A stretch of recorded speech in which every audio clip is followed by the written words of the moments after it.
like with my daughter, you're so trying to control them when they're young. Don't do this, don't do that, do this, do that, and then they get to a certain age where they, she's now 14, but for like the last 2 years she's been. You know what? I aerate. It needs to aerate.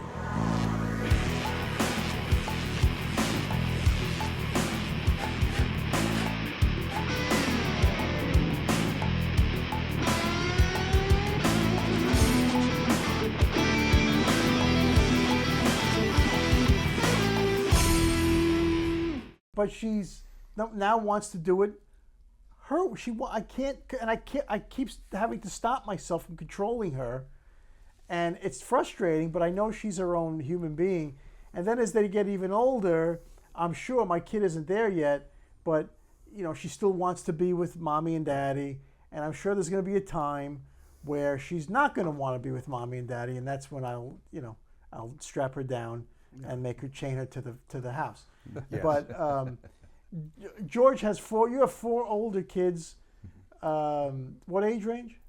Your boys, and they're all early to late 20s. So when we in other conversations that we've had, you complain that your boys especially don't want to hang out with you. Yes. Sometimes I'm surprised because my son, my oldest, has been in Korea for months going to school, and my second, his brother. And by the way, they're 2 gentlemen. They're great, gentlemanly young men. I like them very much. I didn't want to make them think that they were too. No, they're good. They're good people. All my kids are good people, and they're homebodies, so to speak. Even though he's in Korea, but tell the story when he came home. My second oldest, his brother, went to visit him for 2 weeks because they were between semesters. On the way home, I think it was like a 16-hour flight. I hadn't seen him in 2 weeks, and my son's a musician and he DJs. He's DJ Cleveland, and then on the way home, you picked him up. No, he called. He called me, going, "Hey, they're gonna meet me at the airport and take me downtown. I need to DJ." And I'm like, "You're getting off a 16-hour flight from Korea and you're going to DJ?" And I was impressed that he would have that kind of stamina. But I was also thinking, don't you want to come home and see your dad? Hang with your dad. And hang with have your dinner. And have a cigar and a glass of whiskey. Talk about how it was a career. His son is in his 20s. The minute he lands, he wants to go to a club, work the DJ, meet girls. And George is going, he didn't want me to pick him up and take him home and hang out all night with him. They're in their 20s. And they don't. And we talked to you about this, and not any great mavens, either one of us, about this, but I remember when I was in my, I was together with my father so much when I was working that I just wanted to get away from him. And then when you get to be like in your late 20s, I don't want this guy hanging around. Well, you're right. I mean, they're very independent and they're successful and they're No, they're also in their 20s. Listen, I love my dad. I had the greatest dad in the world. The last thing I wanted to do from 20 to 40 is hang with him. I mean, I saw him, I did, but I wanted to hang with girls and my friends. They've seen enough of us. Yeah, I mean, I'm going, as I got older, by the way, it became more important. But in my 20s? Yeah, but you have to especially understand. early 20s, I was out of the house. If you flew halfway across the world. Doesn't matter. It doesn't matter, George. I didn't want to be, I went to Europe. They could have been in the North, they could have been on another planet. Dad, I'm coming home from Mars. Yeah. To meet me at NASA. And by the way, I got to go DJ right now. When I land, the rocket lands. George, you understand, once they hit their 20s and they're independent, they don't want to hang with you for any reason. Not that they don't love you, they want their own life. And that's hard for parents, I guess. I don't have kids. Oh, it's very hard. And he's much further along than I am. Yeah. I guess I feel like it's my duty to be there for him, and it's you are. It is, but then, no, they don't want you. I know. There. That's okay. But as long as you're never going to learn. See, George, you're smart. You know what we're saying, but a father, you can't. They're still your little kids. Yeah. And I get it. But George is doing his job. But on the other side, job, and the job doesn't end. Go ahead. I said, when George came home and he goes, yeah, the kid's flying 16 hours. He wants to go DJ at a club. And I'm sitting there thinking, where hot girls are.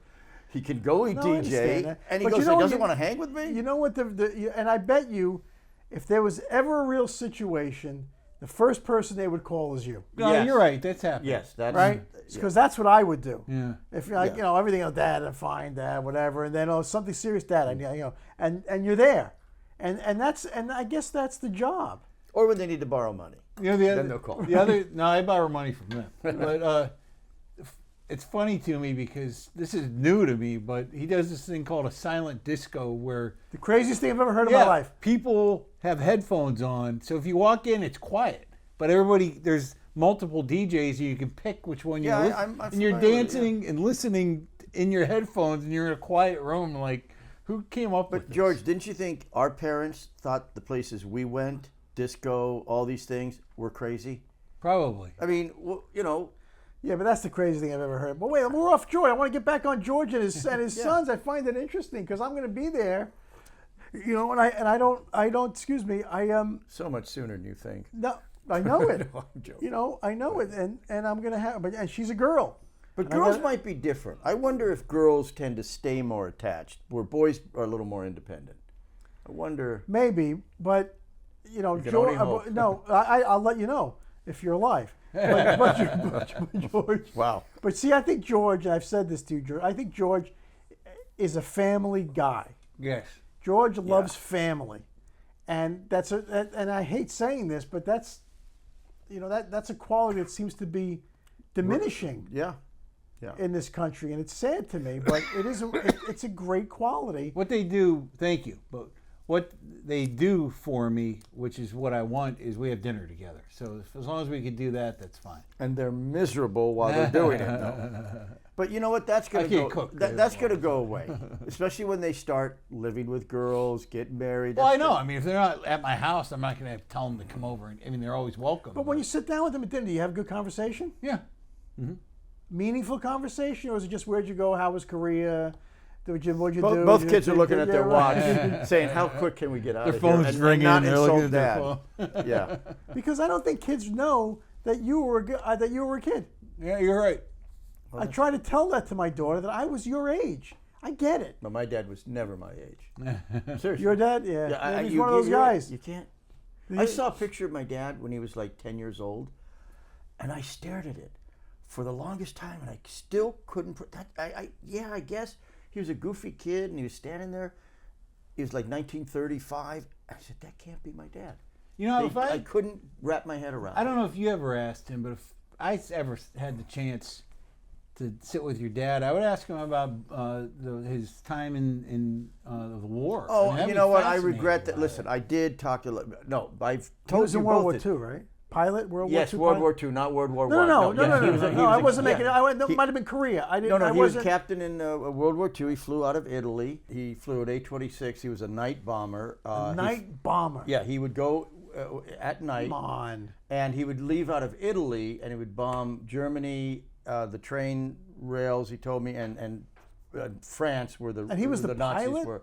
I'm sure he the was pilot. shot at. I'm sure they Oh, were hit. he had been hit. He would go out in squadrons of like 15 planes, and they would lose sometimes 4, 5 a night. Wow. Yeah, they And had this a is big there. loss. Was They were there called- was there radar on those planes then? Just No, lights, they had- probably. No, they would They- be hit with lights, Spotlights. and then they No, would but be but shot no, at. but I mean, to see where they were going. I don't know. God, they would but have to. he had a gunner, a bomber, Jesus. and a pilot and a co-pilot. I think he had 4 people. And No stewardess? No stewardess. And he would fly at night. It was actually very dangerous. They were A-26s. They were called night intruders, and they would go because they were smaller You're a planes. night intruder. And I'm a night intruder.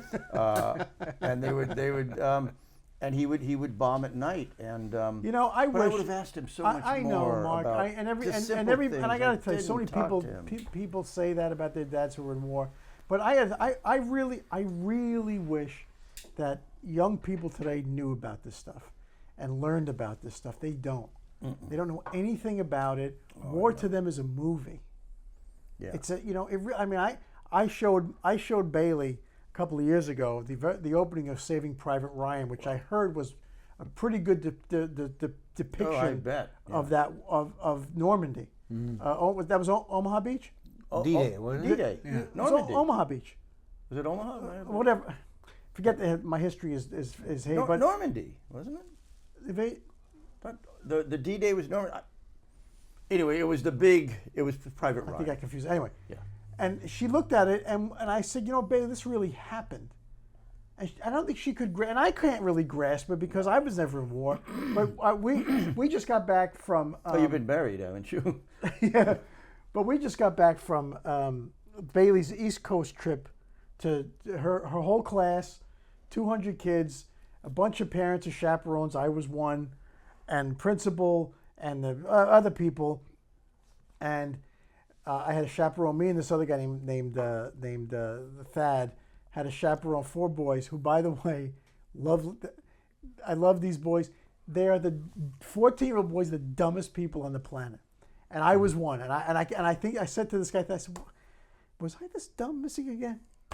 That's where they got morons from. I know, but they lose a shoe. They don't. They disappear. Yeah. I said, "What's anyway?" So you said it was all food and gift it was shops. all every time you lost them, they were in a gift shop eating. No matter what, George Washington's come back from the dead in the gift shop. Chips and soda. Right, grape soda and chips, and barbecue chips. Anyway, so we went on this trip, and there's so many things that I'd forgotten, like Normandy or Omaha Beach, whatever. So many things that I forgot about history and the country, and I was just, it was emotional stuff, and I don't think people know anything, young people know anything about it. No, and it's unfortunate because I think the country would be in a different place. I really do. Oh, I do. I agree with you.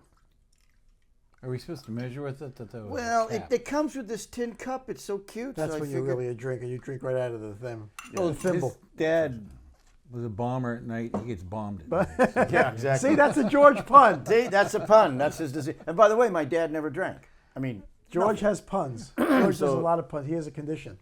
Yeah. But anyway, but the things that I saw there, and I felt frustrated because, and it wasn't this group of boys and girls. It was just the age. They just weren't absorbing it, and I thought, damn it, this is such great stuff here. But we didn't either at that age. No, that's my point. But you're probably distracted because you're with your friends and you're with these girls that you might and like, there are girls, and they're all hitting on the girls. Yeah, you're more interested in your social. The only thing young boys think about until they become adults is girls, and then when they're adults till they die, they think about girls. So really, truly, I think that's when you were a kid, a teenager. I'm making a much bigger point, and I agree with you. I was an idiot, or an imbecile, or a moron, any one of those three when I was young. But it's impossible to teach people. I really sit Bailey down. I really tell her stuff that happened. I tell her things that are real, or and I hope somewhere in there because I really believe that the country, people in this country would have so much more love for it than they do. Yeah, to know what kept us here and how tenuous it could have all been if we had lost World War II. Your boys are how old? 26 and 25, I think. Boys in their late teens and early 20s were going and getting killed and killing and fighting for freedom. And went because they wanted to go. Yeah. They weren't drafted. Oh, they volunteered. Yeah, and your dad. Yeah. How old was he when he was in the war? Like in his 20s? Oh, yeah. 22. We talked about Ted lying about his age just so he can go and live. Ted White. Yeah. Ted White. Yeah, we're stand my No, dad. but he was in Normandy. Yeah. He was on Iwo Jima. It was Iwo Jima. Yeah. That's right. And he lost most of the guys he was with. I forgot. That's See, right. I do think That's the right. movies help. I like that Spielberg's movie Private Ryan. I do think too. it's good that they're out there. Kids do find them. Look, Schindler's List, which I think was brilliant. And Hacksaw Ridge was great. Yeah, Great. but again, it does teach kids the history. Look, Schindler's List. I didn't know when I was a kid that much, and I'm half Jewish, and I didn't know about the Holocaust like I learned once I started to see movies and did reading, of course. So I think it is good that we have those things. That Yeah, I think the movies are good, but to actually, I mean, I went to where the Gettysburg Battle was fought, and it's just so it's like another dimension that I can't even, and why the war started and how it started. You know, and I got to see the tent that George Washington used as his base camp, for the Revolutionary War. And I was like, oh my God! And the kids are like, eating chips and talking to the girls, and I'm like, good. And maybe because I have such respect for the country and love for the country that it was emotional to me. Yeah, you know, I it made agree me with you. made my eyes well up to see George Washington's tent. It's incredible. I recommend, seriously. I've said this before. Go to D.C. Go to Boston, which is a great city, by the way. Philly, I don't remember anything about it because we did so much in 8 days. Yeah. It was 14 hours a day. I was shot. And Did you reach a point with the kids that, you know, your eyes were welling up and they weren't paying attention, where you actually were like mad at them, like, you need to hear this stuff? You know, at the end of the day, sometimes if I could get their attention, and the guy that I was with, who's a great guy, by the way, I said, what was your favorite part of the day? And, you know, and then what was your favorite part of the last 2 days? Grape And soda. no, and it always kind of went back to the same thing, which was day one when we got on an amphibious car. Of course, yeah. And the car was driving in the street, and it went in the water. And they were like, wow, this is really cool. And that was their favorite part. You know what? The fact that they did go, they'll retain it. It just, you know what? You know, at somewhere they'll remember it. I remember doing things that I remember now better than when I did them. I hope so. You know, I think they were there great was- boys. They really were. Yeah. And it was just fun. It was I was stressed only because I didn't want to lose any of them. But I go back to just all the things that I saw there. It was such an amazing. The school put all of this together. It was no small production. It was gigantic. Restaurants and museums and tour guides, and I saw the first house, where the first house was, where the first street was in the country. Yeah, I think Plymouth when you really- Rock. Yeah, when I started reading, and I didn't read till I was out of high school, a lot of this stuff, you really realize how incredibly hard it is to make any country work, and the fact that we're as good as we are, you can always get better, but the fact of what it took to put this together, Amazing. I don't think people appreciate it, and I know they're all somehow think we're a horrible country. I don't think we are. I think Not when you- perfect. but when you look at what's out there in the world, we are magnificent. You know, where we came from, where we are now, where we're going, which is, as long as we keep going in the right direction, it's amazing. It's amazing building a nation, and that's what we did. What amazed me, I lived in Boston for a couple of years when I went to school, when you realize how old you're walking around this area. Like I told you to look for Revere's tombstones. I just found little, it. Yeah, that little, all it says is Revere. Yeah. But then you go to, I think it's Union Bay Oyster House. Like, this is a first restaurant in America, and it's still in business. And I'm like, this is the first I restaurant. didn't see that. Well, they probably didn't take you. It's not, I don't know. I wish I would have gone. So Yeah. you didn't see the Arches, the McDonald's first restaurant? It's a joke. But you realize how young the country actually is. Yeah. It's still Well, open. we're a young country compared to Europe and the Mideast. Yeah. And then went to this house built in 1776 and had lunch. Big house. Went to Mount Vernon. Yeah. No bathroom. Chamber pots. Oh, No wow. bathrooms. Well, yeah, they didn't imply. I guess. You know, just Even though the Romans the had small, it, the small things that you think of. Yeah. You know, but all of the things that were there, I could go on for 2 hours about it, and I won't. But it was just, again, that's where the man slept. That's where the guy lived, and I didn't know he was in the tobacco business. I was amazed at how self-contained it was. Like the distillery was there. Yeah. The food, everything was, you raised and had the facility there to do whatever it is. that you Distillery? Like, You had yeah. your own distillery? Yep. He had his own bourbon. Now we're talking. But even I don't think people realize, and I kind of didn't realize how spoiled we all are as Americans, unbelievably spoiled. I mean, they took us through homes. They built them just like they were, like when they first got here, the Puritans. You can't believe how these people lived. I mean, they lived in a small little community, and they had their crops, and they had their stuff that they would trade with each other. You couldn't knock this place down. They built it up. I don't know if they built exactly the same way, but it was solid. But it was a dirt floor, no bathroom, Yeah, and they a lived. bed, a desk, and that was it. Wow. And you had a family, and that's where everybody slept. I mean, it was just absolutely crazy. I was on the Mayflower too, the replica of the Mayflower. Wow. It's like a dinghy on a And yacht. they went across the ocean. I know, Yeah. with the stars. Wow. And sea And they had, serpents. and they had something. And they had something, some other thing that they used. Anyway, A sextant? something like that. Oh, probably more primitive even. No, Oh, they I had can't- sextants. I can't think if they said the word, and I can't think of it. But Anyway, string and it was a fantastic trip, and I really recommend it. See up my nose with the